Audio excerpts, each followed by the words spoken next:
कोई भी foreign policy और कोई भी स्ट्रॉन्ग डिप्लोमेसी उस वक्त तक इफेक्टिव नहीं हो सकती जब तक आपके अंदरूनी हालात उसको उतनी ताकत अता नहीं करते,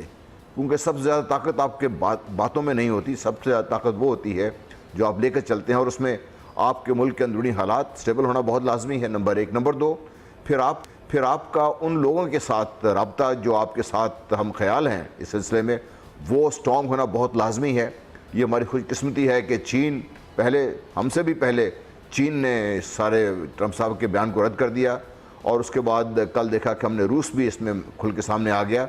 लेकिन जिन ममालिक की पाकिस्तान को और भी ज़रूरत थी, तुर्की अभी तक नहीं बोला और ईरान ने अभी तक इस सिलसिले में कोई बात नहीं की, जो इस सारे मामले में उतने ही इफ़ेक्टिव हैं या इफेक्टेड हैं जितना पाकिस्तान है इस वक्त। तो इस सिलसिले में बयानिया की जहाँ तक बात की जाए तो बयानिया पाकिस्तान का एक कमज़ोरी इसमें है कि हम हर दफ़ा ये जिताते हैं कि हमने इतनी कुर्बानियाँ दी, हम उनको क्यों ये नहीं बताते कि पाकिस्तान ने अमेरिका को इस खित्ते में फैसिलिटेट करने के लिए कौन कौन से काम किए। जब आप वो बात करेंगे तो फिर अमेरिका को पता भी चलेगा। फिर आप उसको क्यों ये नहीं बताते हम कि अमेरिका अपने पिट्ठू भारत को जिस तरीके से परवान चढ़ा रहा है अफगानिस्तान में, और जो नए रोल की बात कर रहा है उसके लिए, उसकी वजह से जो पाकिस्तान के अंदर दहशतगर्दी को परवान चढ़ाने में और फ़रोग़ करने में मदद मिली है। इसलिए